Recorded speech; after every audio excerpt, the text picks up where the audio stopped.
Olá pessoal, aqui quem fala é o Lucas Luquezzi para comandar mais um podcast Papo de Redação aqui no Grupo Folha, trazendo as principais notícias do dia de hoje, especialmente das últimas horas aqui nessa tarde de terça-feira. Hoje é dia 30 de julho de 2024. Sejam todos muito bem-vindos a mais uma edição e você pode participar trazendo as suas contribuições aí pelo 999715300 e também a seção de comentários no canal da Folha no YouTube. Hoje eu trago aqui notícias de política, vamos repercutir um pouco sobre a confirmação da viabilidade da candidatura, da futura candidatura, na verdade, de Catarina Guerra como um dos nomes aí a disputar a ser candidatura única do União Brasil, né? Lembrando que tem essa questão, essa disputa aí junto com o Nicolete, no União Brasil. A Catarina tem o apoio do governo, apoio expresso desde o início desse ano, e a gente vai falar sobre isso já já. Tem também aqui uma repercussão em torno da eleição, ou melhor, da reeleição de Nicolás Maduro na Venezuela. Os políticos de Roraima se manifestaram a respeito disso. Novidades sobre a Unimed, né?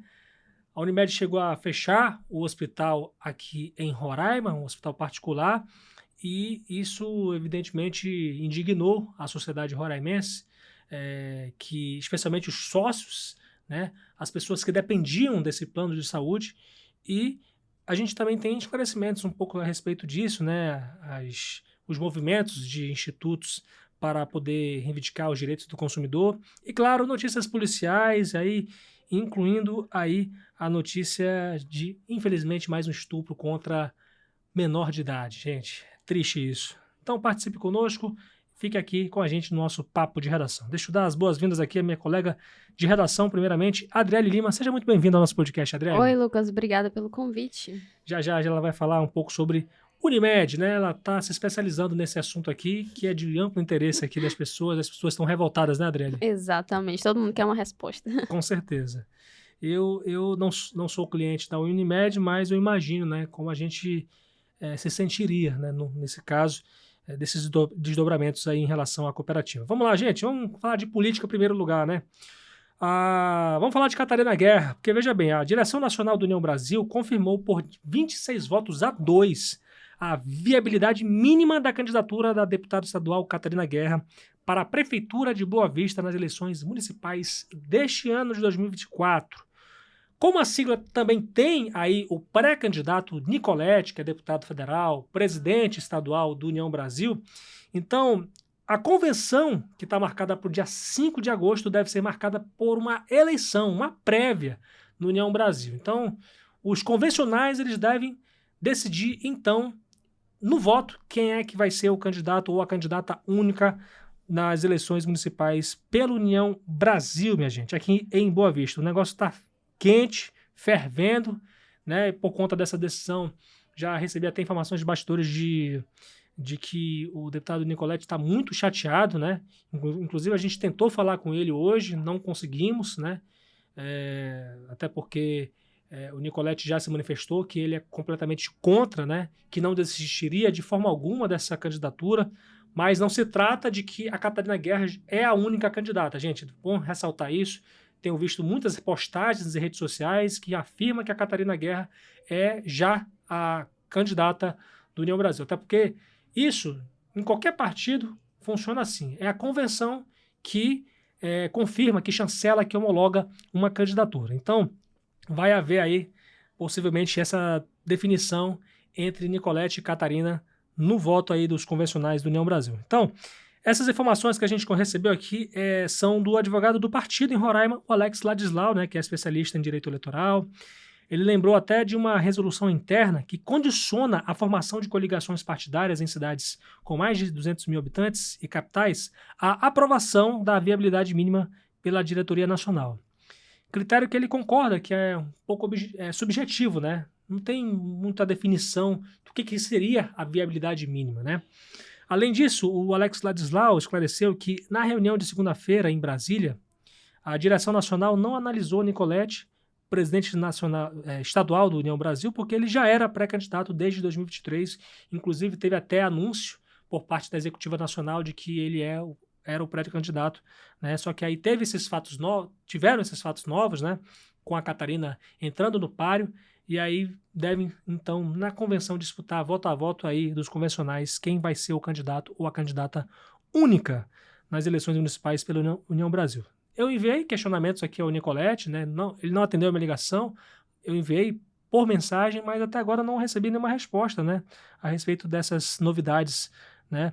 Mas como eu tinha falado, né? No dia 19, quando ele fez uma entrevista coletiva para anunciar a coligação com o Novo, ele falou que não iria desistir da candidatura pelo União Brasil, mas que garantiu também que vai respeitar a decisão da convenção em optar por seu nome ou por Catarina como cabeça de chapa. Ainda falando sobre política, ao menos 7 dos principais políticos aqui de Roraima se manifestaram num tom de condenação da reeleição do ditador venezuelano Nicolás Maduro para o mandato de janeiro de 2025 a janeiro de 2031, lá na Venezuela. Inclusive, ontem a gente recebeu aqui o presidente da Assembleia Legislativa de Roraima, deputado Soldado Sampaio, do Republicanos, em que ele se manifestou a respeito da eleição. Para ele, houve sim manipulação do resultado, né?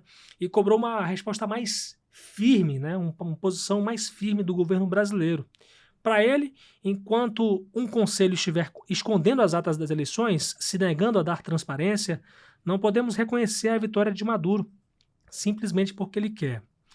E o Sampaio concordou também que a democracia no país vizinho não funciona porque impede opositores de concorrer e é, na verdade, uma mistura de ditadura com movimentos populares e até forças armadas, e há quem diga que tem até narcotráfico, segundo o deputado Sampaio.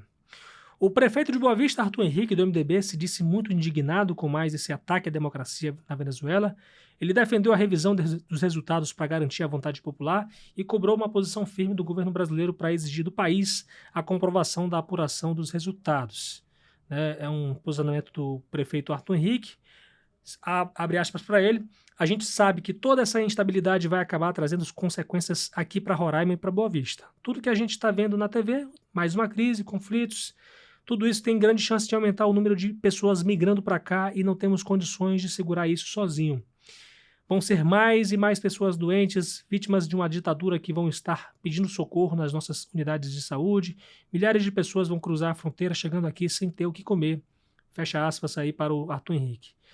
Dos 3 senadores de Roraima, quem se manifestou aí foi o Mercedes Jesus, do Republicanos, que acusou a Venezuela de desrespeitar a vontade popular e classificou a reeleição de Maduro como uma farsa que já tem custado a liberdade e dignidade dos nossos irmãos venezuelanos.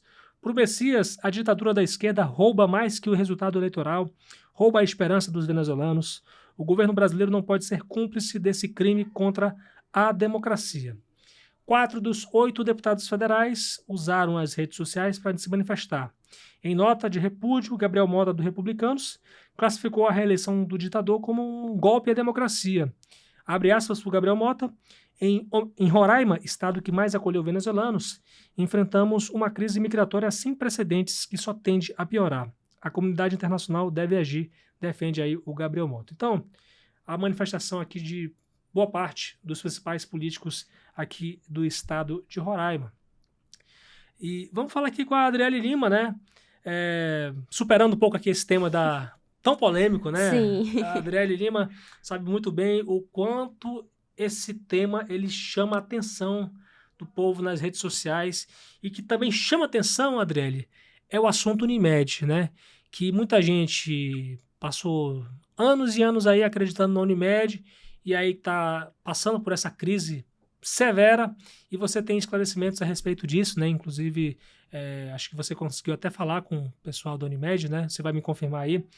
Fala pra gente o que a gente tem de novidade hoje, né? O Instituto de Defesa do Consumidor, inclusive, fez uma denúncia do Ministério Público Federal contra a cooperativa, né? Fala pra gente. Isso, Lucas. Ontem, na verdade, o Instituto Roraimense de Defesa do Consumidor, ele entrou com uma representação no Ministério Público Federal, pedindo, né, na verdade, mostrando a situação em que se encontram os clientes afetados. Sim.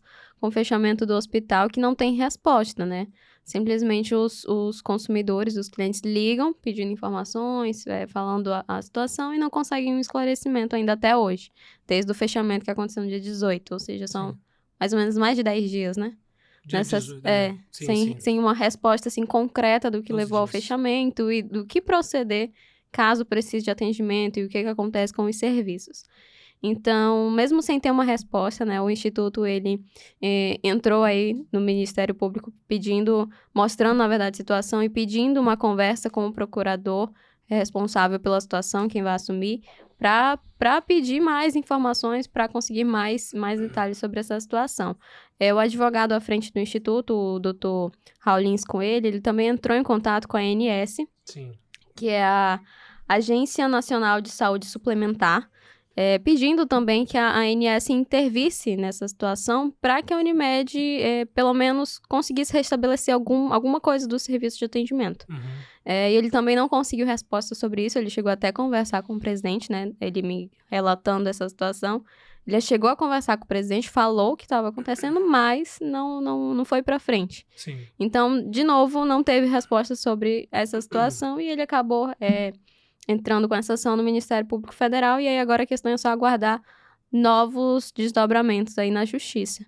Sim. O que aconteceu hoje, na verdade, é que o Procon Assembleia, não sei se as pessoas vão lembrar, mas o Procon Assembleia, logo após o fechamento do hospital, pediu esclarecimentos à Unimed Fama, e depois de 5 dias, acho que na sexta-feira, a Unimed teria respondido ao Procon, e eles hoje divulgaram o que continha nessa resposta, né?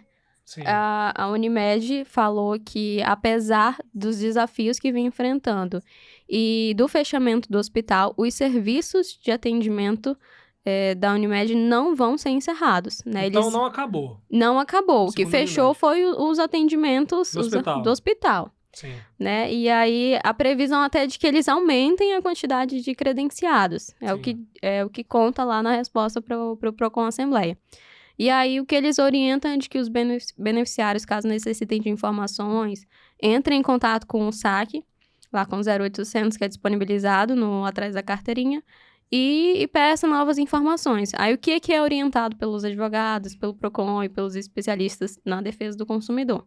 Caso você não consiga atendimento pelo SAC ou de que não foi atendido a tua demanda, você junte provas, grave a conversa, tire print do que for necessário e depois apresente no Procon Assembleia ou entre com uma ação judicial aí para conseguir comprovar essa falta de informação. Porque o primeiro ato, assim, de até esqueci a palavra, para poder questionar. Não, mas é porque, tipo assim, logo no início, a Unimed não informou ninguém desse fechamento, não informou nem os clientes. Então, já foi ferido aí o direito do consumidor. Claro. Então, de agora em diante, é só questão de reunir provas, em questão de novas informações, para que, caso essa situação ela continue, os beneficiários consigam sustentar, né, os seus argumentos aí da falta de atendimento. Pois é, né? O povo aí tá revoltado com toda a razão, né? Imagine, Adriele, você... tô falando hipoteticamente, tá, gente? Você contrata um serviço e você não recebe de volta o serviço que você pagou, né? E além do mais, você vai tirar satisfação com o serviço que você contratou, com a empresa que você contratou, e a empresa simplesmente fecha as portas, não atende a ligação, não dá satisfação. O sentimento que fica nessa hipótese é de que a pessoa está sendo lesada. Sim. Entendeu? A situação é essa, né? Uhum. Eu acredito que muita gente está se sentindo assim, né? Por parte da Unimed. Eu espero até que a Unimed possa se manifestar, né? A gente tem até dificuldade de poder falar com esse povo, né? Mas o espaço sempre fica aberto. Inclusive, eu fico até o convite para quem estiver aí por parte da Unimed, se estiver ouvindo a gente no Papo de Redação, fica o convite, né? A gente está o espaço aberto aqui para poder esclarecer, dar de fato uma satisfação satisfatória para as pessoas. Pode ou não pode ressarcir as pessoas? Não pode? Fala logo, né? As pessoas querem uma resposta, exatamente, né, Adriele? A gente só quer entender o que está acontecendo, na verdade. Sim, com certeza. Adriele, muito obrigado aqui pela participação. Vamos acompanhar como é que vai ser essa pendenga, né? Que tem muito pano pra manga ainda. Sim. Né? Até a próxima. Até, Lucas.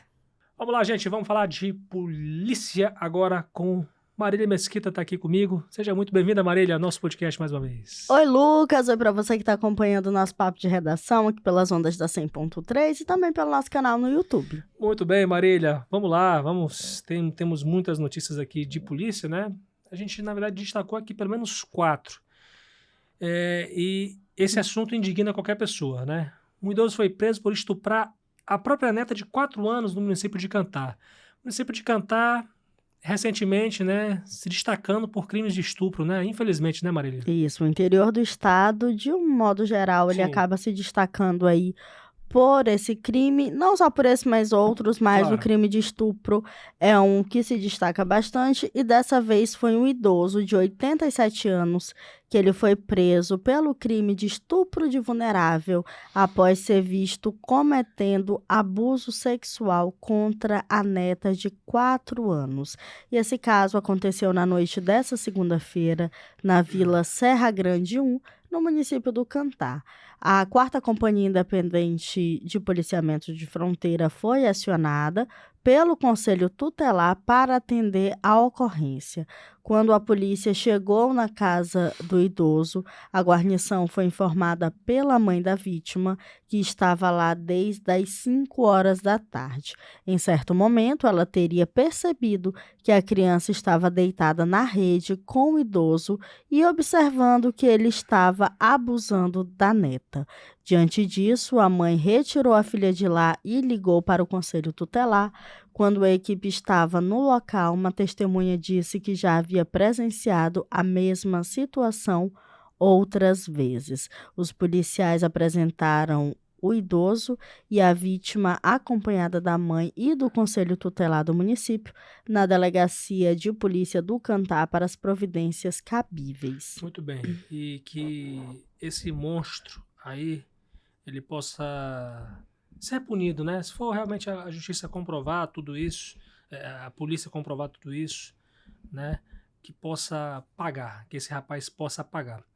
E independente da idade, né, gente? Porque a lei brasileira, de modo geral, ela costuma defender pessoas com idade maior, né? Especialmente as pessoas que têm mais dinheiro. A verdade é essa, né?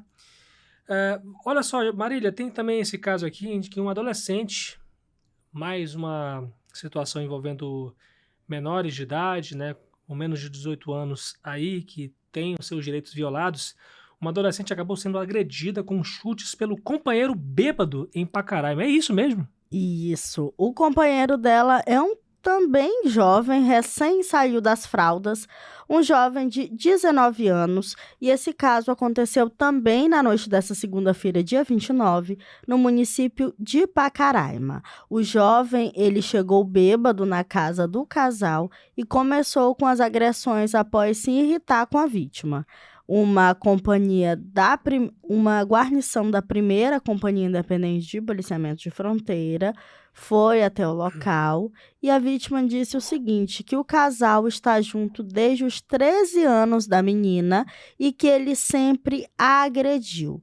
Durante as agressões, a adolescente correu da casa junto com a prima para escaparem das agressões do jovem. Após não conseguir alcançar as duas, o jovem prendeu a filha do casal de 2 anos em um quarto e ameaçou dar pauladas na cabeça da criança caso ela não voltasse para a residência. O irmão do jovem chegou no local e conseguiu contê-lo. A própria adolescente acionou a polícia, que prendeu o suspeito. Quantos anos tem essa moça? A vítima tem 16. 16, ele tem 19, né? A vítima tem 16, o agressor tem 19 e esse casal tem uma filha de 2 anos. Eles estão juntos desde os 13 anos? 13 anos dela. Dela, né? Uhum. Então, ele tinha 17, 16 anos. Eu sou péssimo de conta, Marília. Povo de 16 humanas anos, né? é péssimo de humanas, fique claro. Com certeza. Que agora, que bom que ela teve essa atitude de coragem, né? Uma Eu adolescente. espero que aqui tem uma camada, tem várias camadas aqui, né? Claro. Mas assim, eu espero muito que a justiça, ela tome as medidas cabíveis, Sim. porque ele tem 19 anos, ele já pode descer Responder. para uma cadeia, Sim. não é mais menor de idade, agressor espancando a esposa, ameaçou dar pauladas na cabeça da filha de 2 anos. Uhum. Um cara desse é um monstro. Assim, ela é uma oportunidade, assim, uma oportunidade boa pra ela rever. Se livrar também desse Se cara. livrar, né? Não é nem rever, se livrar de fato, né? Porque a pessoa, quando ela bate no companheiro, meu amigo, você perde completamente a razão, você recebe legitimidade pra você se separar. E ela diz que não é a primeira vez que é agredida por ele. Ou seja, desde o início da relação, pelo que a gente entende aqui, ela vem sendo agredida por esse homem. Então, cadê a família dessa menina também, né? Porque se juntou com um rapaz com 13 anos de idade. Pois é. Enfim, né? Que a justiça faça a parte dela. Não estou aqui para julgar Claro. ninguém, mas que a justiça faça a parte dela e que essa adolescente ela também receba o acolhimento, porque é importante que a vítima de violência ela receba o acolhimento, passe por um psicólogo para que ela se livre aí desse relacionamento tóxico e esse homem ele seja preso e aprenda a não bater em mulher. Com certeza. E tem também um caso de um homem que foi sequestrado, ameaçado, e a boa notícia é que ele conseguiu fugir, né? A sorte dele foi que ele conseguiu fugir, né? E esse caso aconteceu lá no município de Pacaraima e foi um homem de 30 anos que ele foi vítima aí de uma tentativa de homicídio. E esse caso também aconteceu na segunda-feira, dia 29. Ou seja, a segunda-feira foi tão caótica quanto o final de semana, Sim. que esse final de semana também foi o caos. Emendou.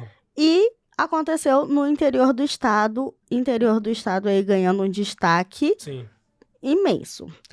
Conforme informações, ele transitava pela rua quando foi abordado por 5 homens armados e arrastado para dentro de um carro.